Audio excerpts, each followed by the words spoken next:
keep those coming. Thanks, Tom. So let's go on to our next slide, Paul. So as I said before, this is the second of a series of 4, all about compassionate and positive cultures in the NHS. So today we're going to be focusing on how behaviours can impact on individuals, teams and organisations. And then we've got 2 more sessions, one on the 23rd of November and one on the 30th of November as well. So please do keep using the chat throughout the session, keep using Menti, and we hope you enjoy the content. We've got 3 fantastic speakers for you today, and I'm going to be telling you a little bit more about that when we get started at 12 o'clock. So a few little hellos. Hello, Jane.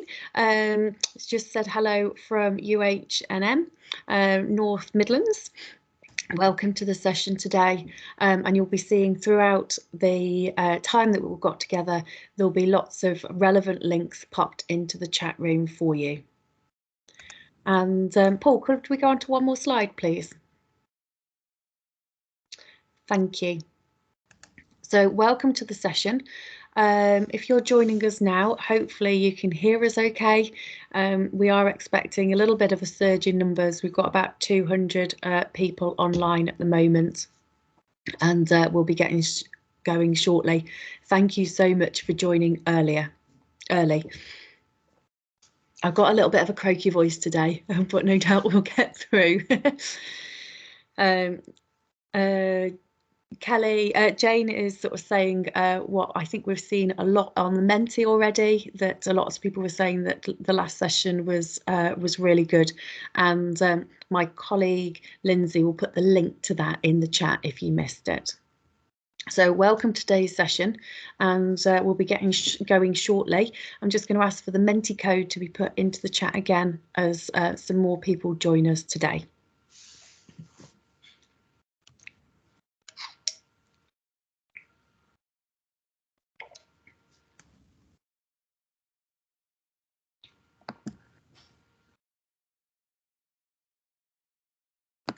So welcome to the session today, and we'll be starting very shortly. Today's session is hosted by NHS England and Improvement Civility and Respect team.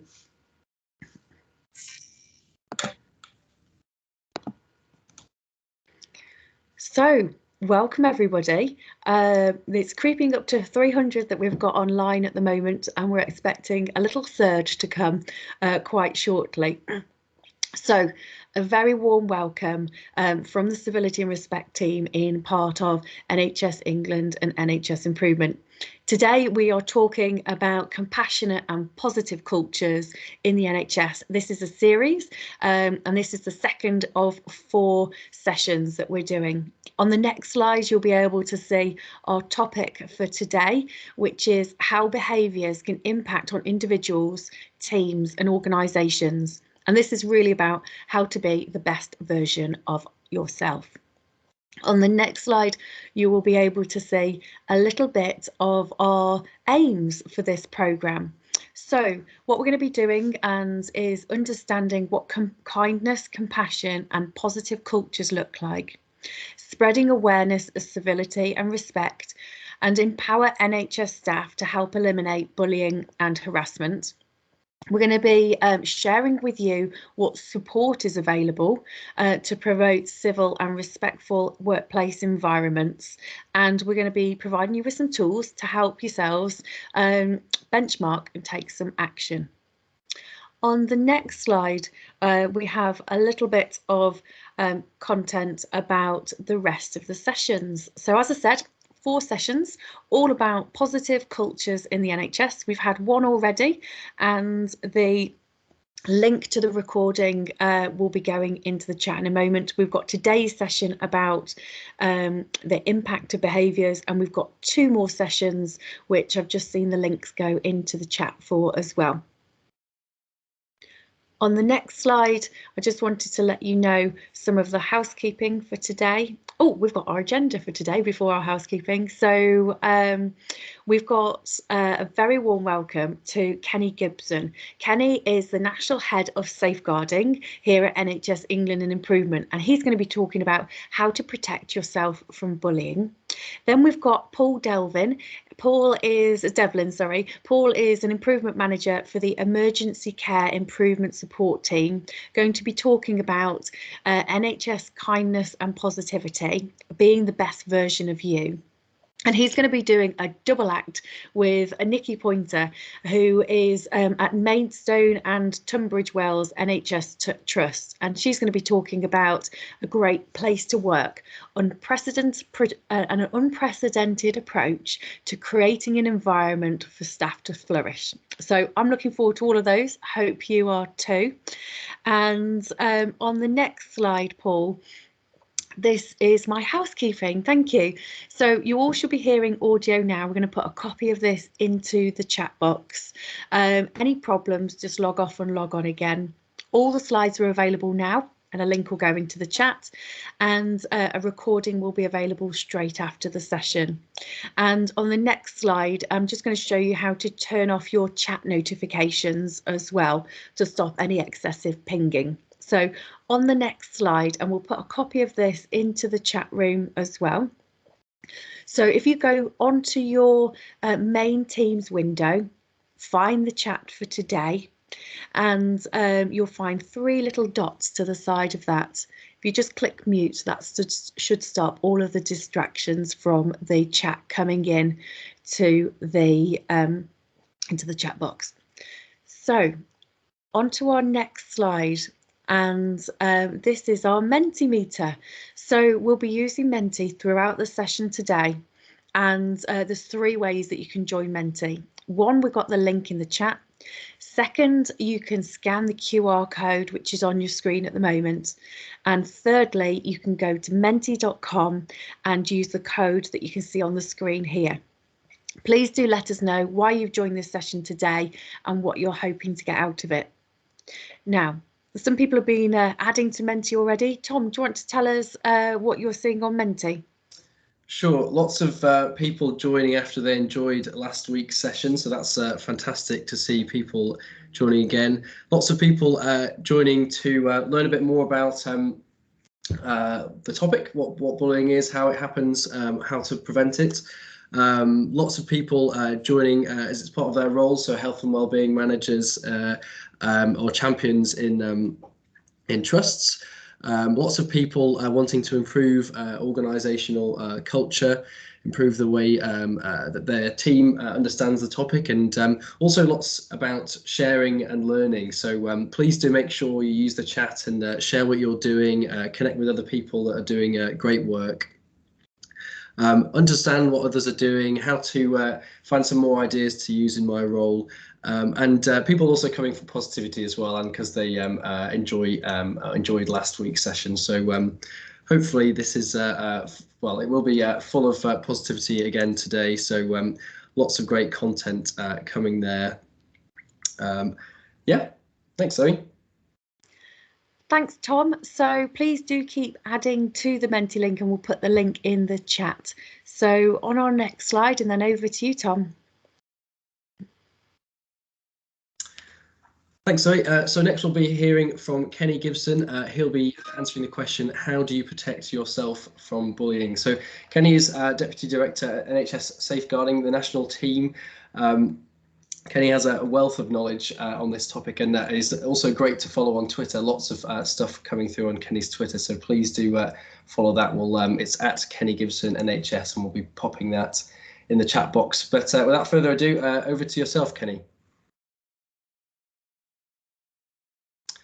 You're just on mute, I think. Kenny, you might need to unmute. No, someone had to do it first, can't it? And I'm with Jane Kelly. For some reason, I can't stop the pinging either. So I may be interjected by pings, but you know, it's all part of the fabulousness of Teams, isn't it? Anyway, welcome along, everyone. I'm just going to spend 10 minutes or so talking about protecting yourself from bullying, because it happens.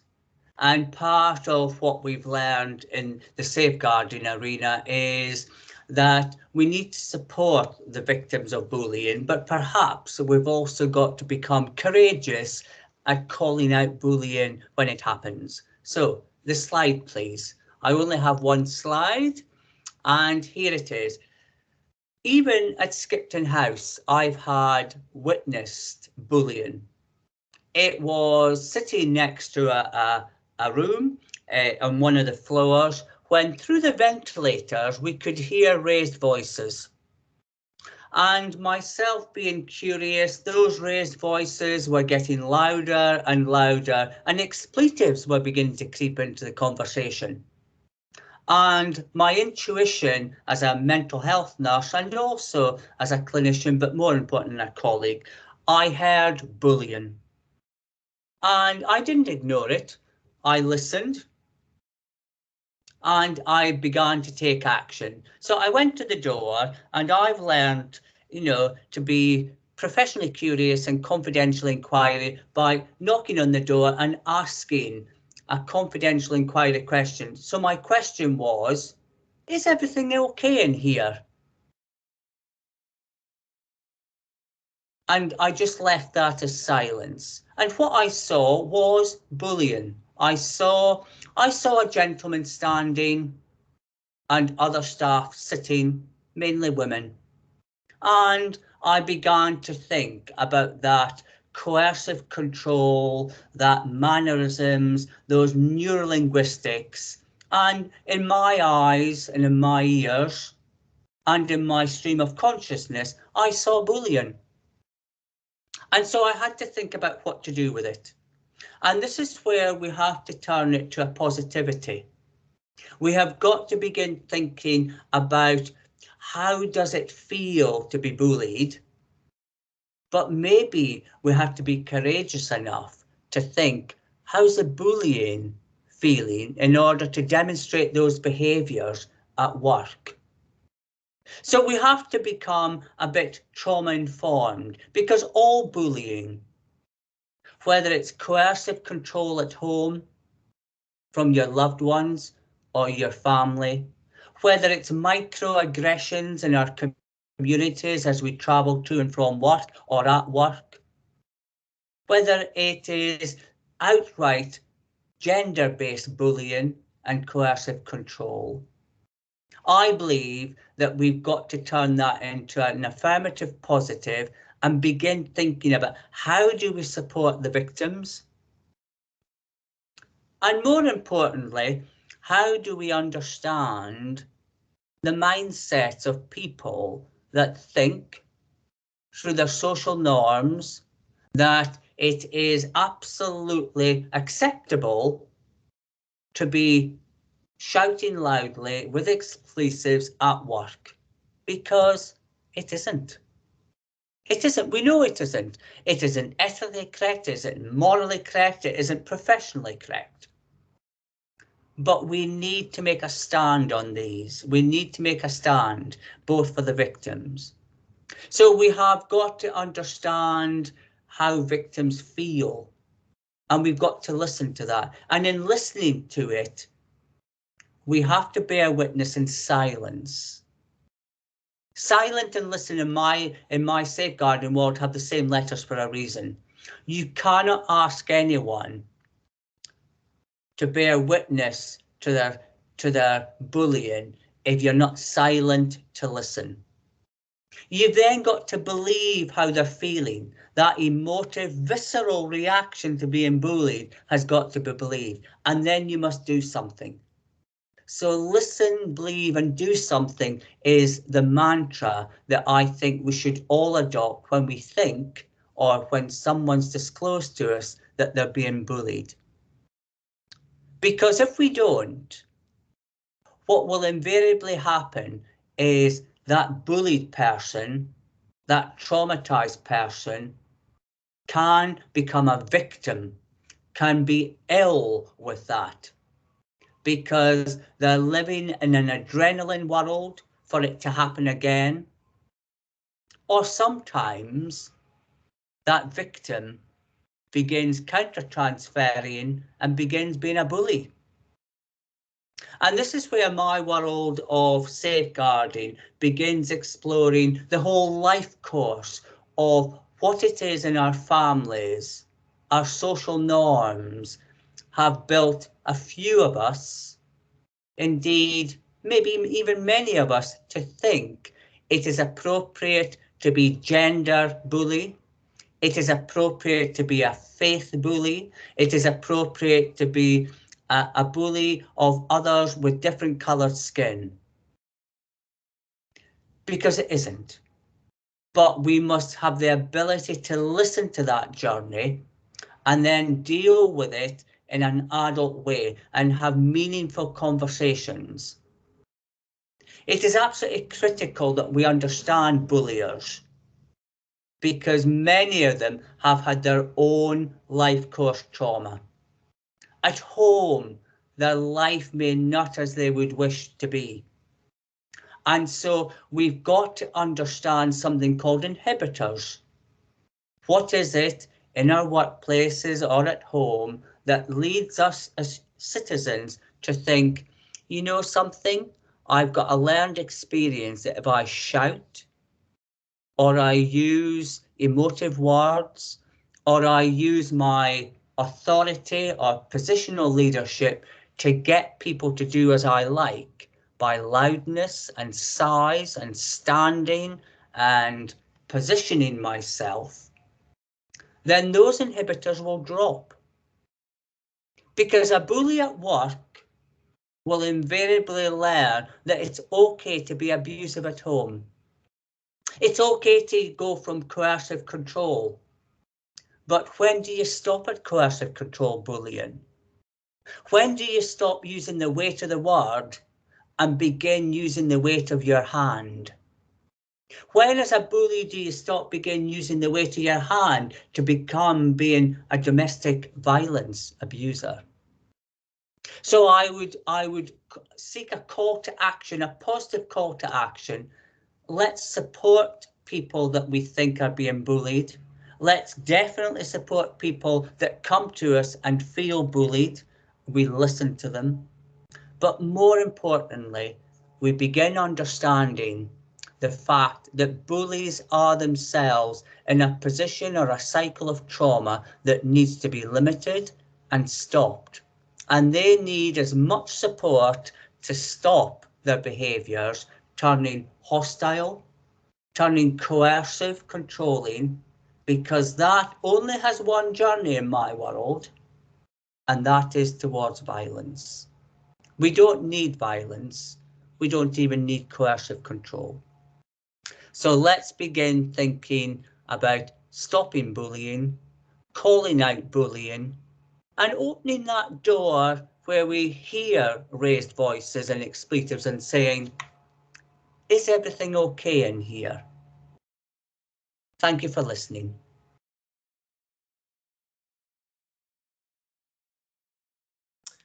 Thank you very much, Kenny, for that positive call to action. You're getting a lot of love in the chat box and through claps as well.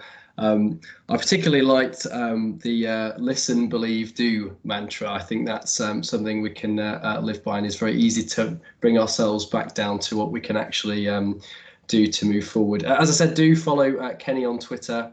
And also check out the resources that he has shared on the screen there. We'll be putting those into the chat box in a moment. So now we're heading over to our double act of Paul Devlin and Nikki Pointer. So Paul is Improvement Manager at the Emergency Care Improvement Support Team. He'll be talking about NHS kindness and positivity and being the best version of you. And Nikki Pointer is a ward manager, clinical site manager rather, at Maidstone and Tunbridge Wells.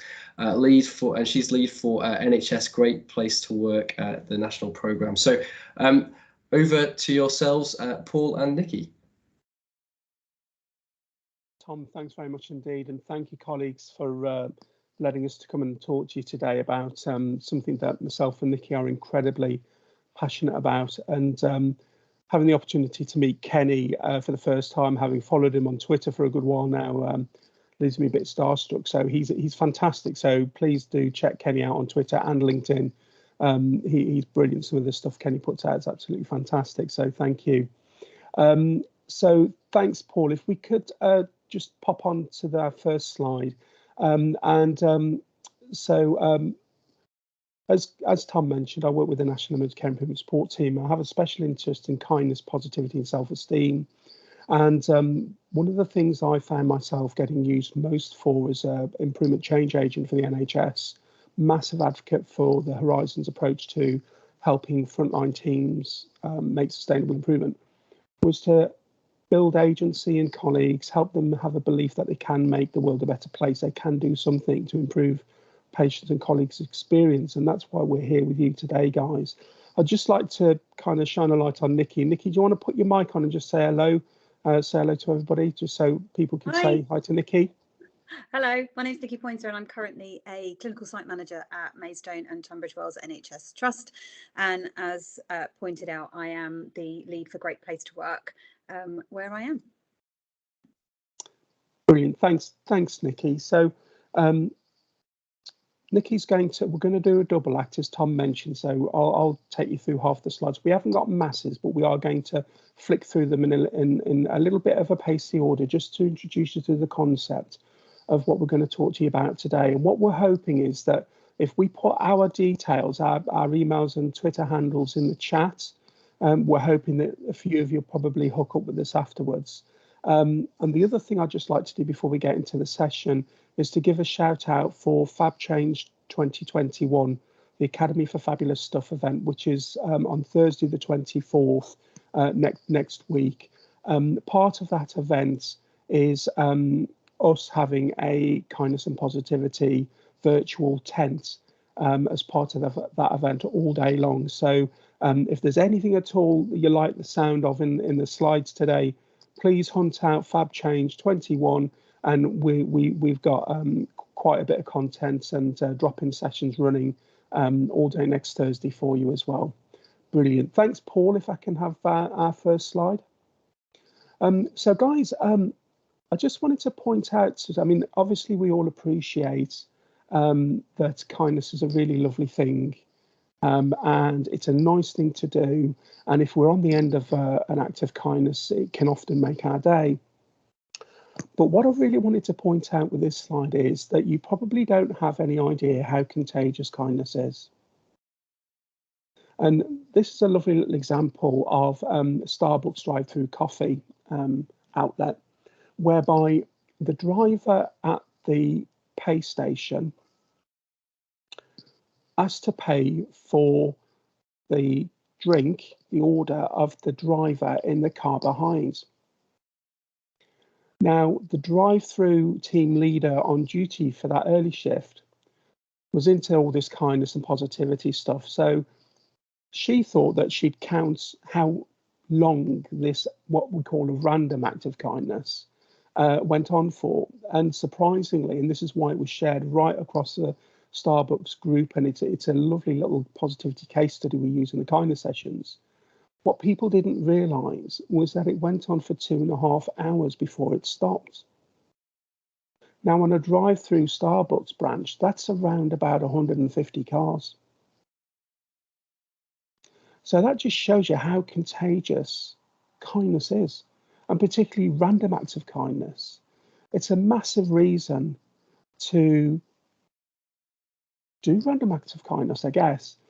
And whilst we're not going to go into the negativity side of things, the slide I'm going to show you next, Paul, if we can pop onto the next slide, just very simply talks to us about why that actually happened. And it happened because of a piece of science, and we're not going to go into the scientific detail of it because A, I don't understand it well enough. I'll just take the simplicity of it and share this across as many people who listen to us. But basically, that Starbucks random act of kindness went to 150 cars over 2.5 hours because of something called hyperdyadic spread. And this is your ability to affect the emotions of people you never meet. So just on average, if you bump into 20 people a day, and you smile at them, or you tell them what a great job they're doing, or you find a reason to praise them, hold a door, I don't know, anything like that, buy them a coffee. If you bump into an average of 20 people a day, the science says if they bump into an average of 20 people a day, and those 20 people bump into an average of 20 people a day and do the same thing, give them a positive uplift in their emotional state, the science says you will increase their positivity levels by an average of 10%. And it only works for three circles out. After the third circle, it tends to drop off the edge of a cliff, and it only works for about 1 to 2%. But 3 cycles of 20 times 20 times 20 of positivity uplift of an average of 10% in emotional state means that you've affected the emotional state of 8,000 people. Now, the reverse is true, of course. If you want to be a mood hoover, which Nikki's going to touch on in a little bit later, if you want to bring people down, if you want to, go down those toxic behaviours that Kenny's just spoken about, the reverse is true. You will also infect 8,000 people a day on average. But you'll do it in a very negative way, and you'll actually reduce their emotional state by about 10%. So really, the reason why we put this slide in the deck for you is to hopefully to make you aware about how powerful you actually are, and that even though you might think you're only talking to a few people a day, you're not. You're affecting at least 8,000 people a day. And that's the science behind the Starbucks example. Thanks, Paul. So guys, this is one thought I think for me and Nikki, this is our most favourite thing in the world in terms of positive psychology, and we wanted to share this with you. We were really keen to see what colleagues thought about this. So here's a pretty big idea, and it's a bit of a profound thing, really. So our thoughts aren't reality. Everybody understands that. They're our thoughts, right? But it's through our thoughts that our realities are created and they exist. We interpret what happens to us through our thoughts. So don't think about that too much, because you'll end up reaching for the paracetamol, but it's a lovely, lovely thing to know. But what me and Nikki really wanted you to know about was this. Knowing that your feelings come from inside, that you're thinking, right? Our feelings are our thoughts, and not outside, i.e. they are not the circumstances that surround us day to day. They don't trigger our thoughts. It's how we interpret those circumstances. But what it actually means that it allows us to change the state of our mind and self-correct when anything's troubling us, or we have something called negative self-talk. And sometimes we'll say in our sessions, can we have a show of hands for people that think they talk to themselves? And of course, we all talk to ourselves, and some people don't. They sit there thinking, oh, I don't know, I'm not putting my hand up, but do I talk to myself? I'm not really sure. I think I'm not going to talk to myself. But we all talk to ourselves, and very often when we talk to ourselves, it's negative. It's called our inner critic. So with this understanding, knowing that our feelings come from inside, we can make a conscious decision to reframe those thoughts, and with regard to that, then we change the way we feel. Thanks, Paul. Now, I started out by saying that we all appreciate that kindness is a really nice thing to do, to be experienced and to be kind, but it's a lot more significant than that. Kindness is literally the critical difference between personal and professional success and failure. And this is the reason why. If you wake up in the morning and you make a conscious decision to be kind, and that might sound a little bit silly, but if you make a conscious decision to be kind that day, your brain will release a certain chemical that makes you feel good just by making that decision, and you've not done anything else yet. That chemical, serotonin, then causes you to feel positive and self-confident, because you've just programmed your mind to have a kind and positive day. That feeling triggers another chemical release, which causes you to have a higher self-esteem than what you would be normally if you were just dragging yourself out of bed to work and wondering how you're going to get through the day. That then causes a reaction to increase your motivation and inspires you to take action. And that then leads to you feeling that you can achieve your goals and you can be successful, and something the Horizons team teach a lot about on their Change Agents course. Bit of a shout out there, they're recruiting at the moment, so don't miss that. Sign up for it, guys. It's building agency, your belief that you can make a difference. And it all stems from you getting out of bed and making a decision to be kind. Guys, this is science around it. It's just a very basic overview of the science that's linked to the power of kindness and positivity. Thanks, Paul. Now, way back in the kind of 60s, 70s, there's a lovely guy called Zig Ziglar, and that's his real name. Of course, he's American. Why wouldn't he be with a name like Zig Ziglar? But what Zig did for us is he really coined this lovely for us. And he talks again about our thoughts create our feelings determine our behaviors, and actually our behaviors determine our outcomes, right? And that's something we can all kind of buy into. But Zig's big thing was, when we change the input to our minds, we change the output to our lives. He was very, very good at putting this across. And it's absolutely true. And it's something me and Nikki are passionate about. We want everybody to understand this concept. Thank you, Paul. So this is my last slide before handing over to Nikki. And the whole kind of essence of today is how our behaviours impact on the world around us, at home, at work, in our voluntary kind of organisations and things that we support. And it's a little bit of science, and it's probably one of my favourite things in the discipline of positive psychology. And myself and Nikki use positive psychology within our kindness and positivity sessions. It's a bit of a unique blend that nobody else is doing at the moment across the NHS, and we hope you guys love it and want to hear more about it. And it's something that we put on the agenda for. We're just about to launch a series of courses to train kindness positivity coaches, and Nikki was our guinea pig, and bless her, she's smashed it, and we know now how we can roll that out across the rest of the NHS at large. But basically, one of the things that we teach our coaches in terms of how we act impacts around us is something called spontaneous trait transference. I just love this, and Google it if you fancy having a look at it. But here's the concept, guys. It's a very big idea indeed. It's a really powerful idea. The way you describe others is the way that people see you. And there's nothing you can do about it. Nothing. It's not under your direct control.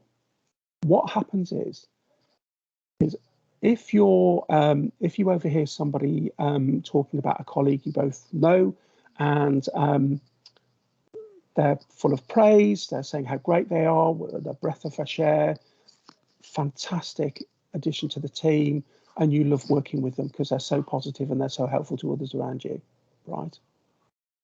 Whoever is listening to you say those things, those words go into their brain, they go through their conscious sieve as part of the hearing process, but then they hit your subconscious mind. And your subconscious mind makes an instant, spontaneous judgment about the words you're hearing. And that's why it's called spontaneous. The trait transference works in this way. Your subconscious mind automatically attaches the traits of what's being said back to the person who's speaking the words. So if we overhear you speaking positively about a colleague, those around you, our subconscious mind automatically says, oh, do you know what? That Paula, she's just a great guy. She's so fantastic. For her to notice somebody value them in that way, and then go and tell somebody else about it. She must be a really nice person, Paul, honestly. And that's why it's called spontaneous trait transference. It happens in an instant. You have no control over it. You can't determine what the message is to your brain, but it is literally transferring the traits of what you've just described verbally back to you in the mind of the person that's listening to you. It's a very big idea, guys. It's something that everybody needs to know about, because, of course, what I'm going to tell you next is no surprise. The reverse is true.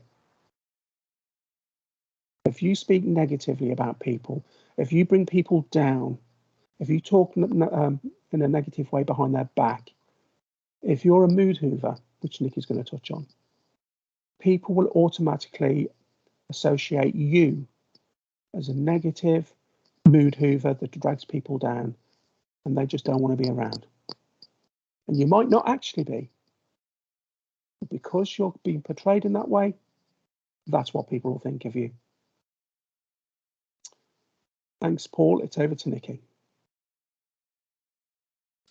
Thank you. So yeah, as Paul said, we're going to look at in this slide mood hoovers. Now you might have heard that term before. This is a person that is unhappy, he likes to live in their own miserable world, and they like to bring you down. And this kind of touches on the behavior breeds behavior. It's something that Paul's been touching on all on his slides. And if you are in contact with a negative person, that their behavior is going to transfer to you. So you are going to become negative, and you are the average of the 5 people you spend the most time with. So if, like me, you spend a lot of time with people in an office, or you spend time with people on the wards if you're working clinically, if they're all in a negative mind space, you will get immediately sucked in, and this will turn you into a mood hoover. So you need to recognize when you are feeling those negative thoughts so you can reverse them and become more positive. Just the other day, I was in an office with somebody, and they were particularly draining. So I sent them the link to this talk and said, I think you might benefit from a little bit of kindness. You're obviously having a tough time. So when you are talking about mood hoovers, we are talking about those people who suck the joy out of everything. So if we could move on, please. Thank you. So kindness starts with you. And this is what we've been talking about. You are ground zero. If you are kind to somebody else, they will be kind back to you and are most likely to be kind to the next person. Random acts of kindness, like we said. Speaking from lived experience, I know a flow coordinator in my emergency department who brings a bag of sweets every day, every shift that she's on, and she puts them into a drawer. I have coined this the emergency department drawer of joy. It has lots of sweet treats, chocolate, anything you can find is in there. If you're having a particularly bad day, you can just open a drawer, get a sugar hit and carry on, because we all know that working clinically in this day and age is actually very, very stressful with everything that's going on. So her act of kindness to her colleagues is to bring them sweets every shift. And I tell you, it is something that really gets the staff motivated. They feel happy to be at work because somebody has done something kind, and then that will affect the next person they see. But it also affects patient care. This brings you on to Civility Saves Lives. If you are kind and you are kind, you are more likely to be kinder to your patients. And that is so true. If you are having a bad day and somebody has said something horrible to you, or you overheard somebody say something horrible about you, you are more likely to have that negative feeling and bring it to the next person that you speak to. So we need to do one act of random kindness. We need to do one thing that moves us forward in a key personal goal, and reflect on being grateful. Because if you start your day reflecting on how grateful you are, and it can be just the fact that you've opened up your eyes. Fabulous, I'm awake. And I know sometimes at 6 o'clock, 5 o'clock in the morning when you're trying to get up for work, it's difficult. But if we can be grateful at least one thing, it will spur us on for the day. So, and at least do one act of kindness could be going running, going to the gym, reading a book, having a bath, anything like that, that you can do something for yourself, because as people, as clinicians, we don't do enough for ourselves. And just taking an hour each day to do something for you will help you with your mindset. Next slide, please. Okay, so this is a fabulous picture, and I love this. And if you look at these people here, would you feel that you would get great care from this bunch of people here? And they're all jumping in the air. I don't think any of them have their feet touching the ground. And of course you would feel like you're getting great care from them. Look how positive they are. They look like they're ready to start their shift, and that, you know, they're in a great mindset to go, and they're feeling positive, and their mindset is in that place where they know they're going to give great care for the day. If they're all standing around moping with sad faces, you'd be a bit worried about the level of care that you're going to get. So I love this picture. I think it really speaks for the great place to work, which is what I'm going to talk about next. So if I can have the next slide, please. So this is the outcome of a survey that I did in 2019 when I was a ward manager, and I was a ward manager of a gynecology and women's unit. I found that in order to be able to be a positive leader myself, I needed to shift my own mindset. I needed to cultivate an environment of attitude for gratitude, expressing thanks in a way that was active rather than reactive. And what I mean by that is expressing gratitude to others without waiting for something to happen. It's about the team taking ownership of their own environment. And if someone feels they have a stake in something, they are more likely to become loyal and respond in a positive way. So when I did my survey, I got them to fill out an anonymous survey. And then I looked at the top 3 trends that came out of it. So for us, it was appropriate bed usage, staff shortages, and computers and IT. So I did what I would say is a quick win. And I had networked with a really lovely lady from IT a couple of months previously. And I managed to get us a whole new computer system in the ward, which really helped with the nurses and their functionality doing their job, because it meant they weren't sitting at slow computers trying to input data. So I believe that this is a really helpful tool to get us to see what the grassroots really feel. Now, this isn't a trust survey, so this isn't anything to do with the chief execs or the organisation. This is purely ward-based or environmentally based. So wherever you work, you can adapt this and put this into your workspace. So you can see how your teams actually feel about coming to work. We've all walked into environments that felt negative and repressive, but imagine walking to somewhere that's full of light and positive energy, where the individuals feel like they are valued. And that is key, that we are valuing people and our team members. If I could have the next slide, please. So this is the survey that I sent out. This is the Great Place to Work survey. And as you can see, team members are asked to score if they feel that this is a great place to work from 1 to 10, 1 being not a great place, don't like it, don't want to come, 10 being the most awesome, I love it, I love my job, I can't wait to, get up and go. I was really lucky. I had 100% response rate from my team, and I was able to collate the data and help change the way that we work. I wanted them to feel empowered. I didn't want it to be a what's wrong, let me fix it as your manager. I wanted it to be what's going on, how can we fix it? What ideas do you have?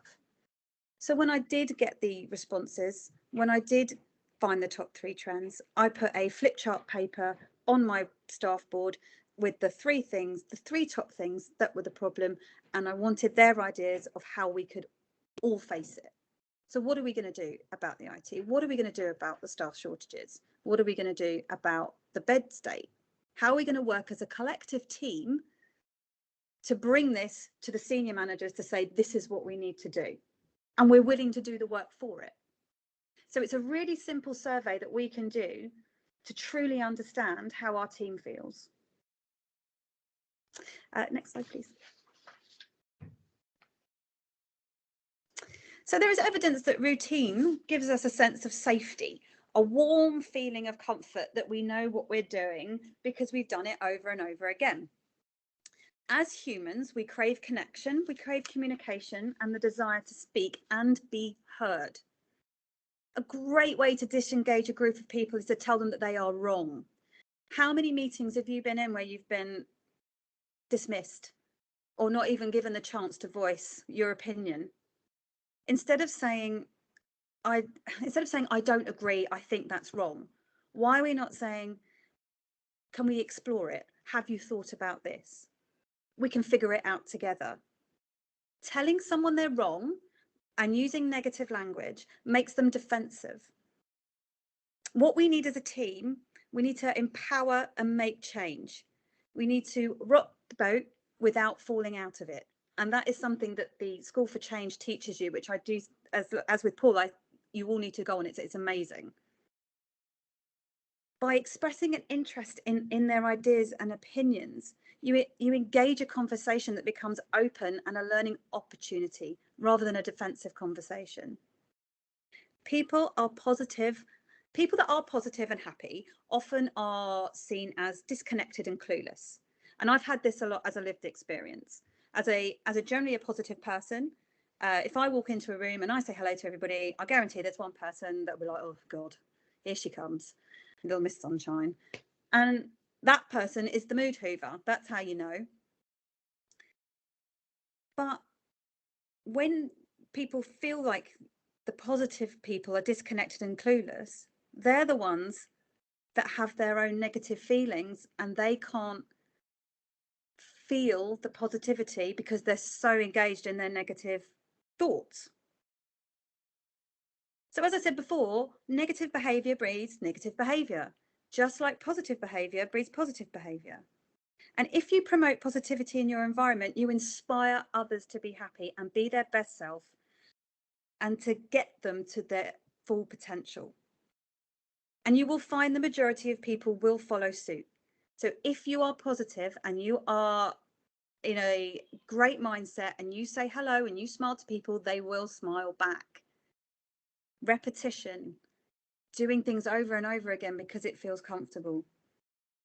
Even if you still have that one mood hoover in the group of positive people, eventually that mood hoover will leave. Or they'll become so uncomfortable feeling the change of positivity will descend upon them and they may just surprise you. If I can have the next slide, please. So for this, I mean, this is an amazing quote. People will forget what you said. People will forget what you did, but people will never forget how you make them feel. And I guess the thing that myself and Paul really want to end on here is, how are you inspired? Who inspires you? And how will you inspire others? And I think that's key. How will you inspire others? It's something to think about. Thank you for listening. Thank you, guys. Thank you very much, Paul and Nikki. Lots of love coming through claps, hearts, and in the chat box. That was brilliant. So much stuff in that. I really liked the combination of quite a lot of science and evidence base, and also some really practical things that you can do on the ground to make that real. So I guess I'd just like to ask all of our speakers, what's the kind of the one thing you'd like people to take away from today's session? I think for myself is probably Paul, your hyperdyadic spread. I was just doing some very rough maths, and by my calculations, I think there's about 540 of us on the call. If we can all have a 10% uplift in people's happiness for about 8,000 people each, I think that's 4.2 million people that we can improve their day of, just the people in this virtual room. So the power really is with us, I think, to make to make a change. So I'm going to be using that that slide and that bit of intel quite a lot. So I'm definitely taking that away from today. I'll head over to you, Kenny. What is the one thing that you'd like people to take away from today's session? Have the authenticity and insight to knock on that door or to stop anything that you see as bullying behaviour. Intervene and learn that not only the victims there need support, but to think about the mindset of what made that colleague, that other citizen, think it was okay to use that type of language or body posture. So trauma informed about the bully as well, but knock on the door, ask them to stop. Brilliant. Thank you very much, Kenny. Over to you, Paul. What's your one takeaway from today's session amongst the many that we've heard?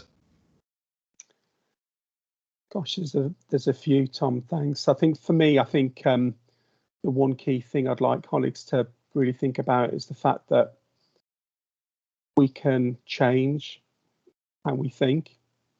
And if we change how we think, we change the outputs to our lives.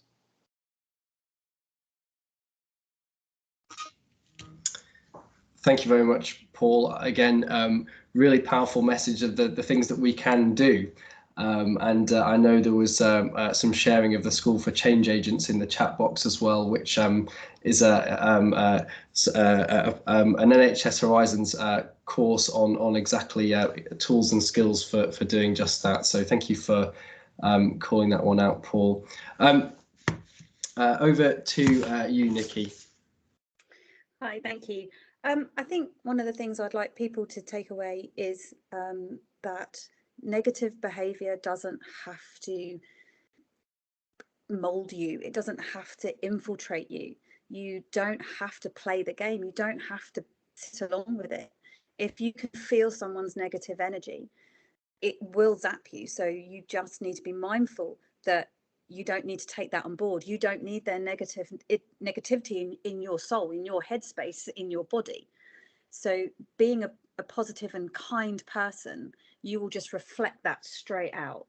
And I think you need to understand our own behaviours and how we are built as a person to then go on and reflect our own positivity and just knock out all those negative behaviours out of everybody else. And if you can just do one thing that's kind to somebody else, and that's smiling, saying hello, asking how someone is, offering someone a cup of tea, something as simple as that could change the entire day for that one person.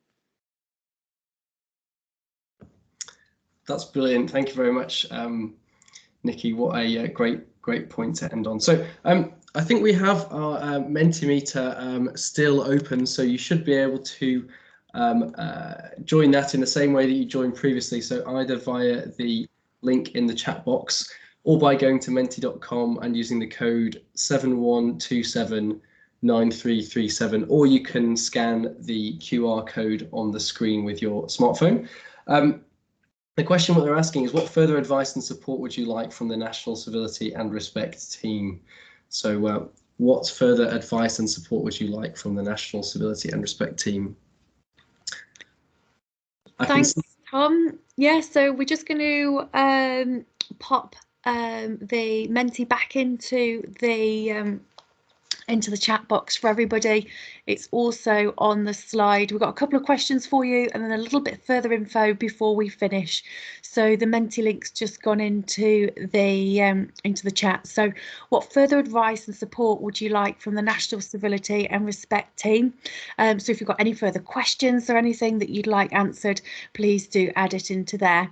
And the code is just on the screen at the moment, which is 71279337. We'll put that back onto the into the chat. If we move on to our second question, Tom, and move on to the slide, please, Paul. What have you appreciated about this session today? Let us know in the Menti, what have you appreciated about the session today? A few things that I took out of the session today you know, from Kenny's presentation was very much about listening, believing, and then doing something. And I think throughout today, it's all about doing something together. And we heard that from Paul and Nikki as well, about kindness is contagious, so why wouldn't we do something? About random acts of kindness. I love a good random act of kindness. I get a fuzzy feeling, and seeing that other person's face as well, it it gives something back to me, but I hadn't actually thought about personal random acts of kindness. So I'm going to work on that one. So think about, what have you appreciated from the session today, and let us know via Menti. And then we've got one final question before I tell you about more things that are coming up. On the scale of 1 to 5, how useful have you found this session? So on Menti, on a scale of 1 to 5, how useful have you found today's session? We'll share all of the answers to all of these on our when we circulate all of the slides to you and the recordings. So the slides are available already. If you are struggling to access them due to your trust's permissions, then we'll get them to you in a different way. Don't worry, we'll make sure you've got all of the slides and all of the recordings as well. So if we just move, we'll leave Menti open on that question, and we'll just go on to the next slide. So I'd just like to say thank you to the Civility and Respect team who've put this event on today. Massive thank you to Kenny, Paul, Nikki, and my co-facilitator, Tom. Also to all of our tech support, Lindsay and Paul, Mel and Paula, and everybody that's been helping, and there's lots of clapping hands on the screen there. So on the next slide, we've just got a couple more events just to let you know about them. So as I said at the beginning of this session, this is a series of 4. So we've had 2 already. The recordings will be available for both, the 2 that have gone already. And the next one is the 23rd of November, which is all about support for NHS staff to speak up. And the one on the 30th of November is about the role of equality, diversity and inclusion in about creating a positive culture. And we'll put all of those links into the chat for you. And our final slide is just to let you know that after all of these, we have a regular Wellbeing Wednesday session, and that will be in December. The next session for the Wellbeing Wednesdays will be focused on the menopause and how it affects many of us. And all of the details for these sessions and the future Wellbeing Wednesdays will be available on the NHS Chief People Officer Bulletin, and we'll put the link to that in the chat as well. On Twitter, there's lots going on, and the hashtag is caring for NHS people. So we'll just move back one slide, Paul, so that everybody's got the details of our next Compassionate and Positive Cultures session. So we're finishing a little bit early on purpose so that you can take 5 minutes and just take a little breather before you jump into anything else. Thank you for joining us, and we look forward to seeing you on the next session. Take care.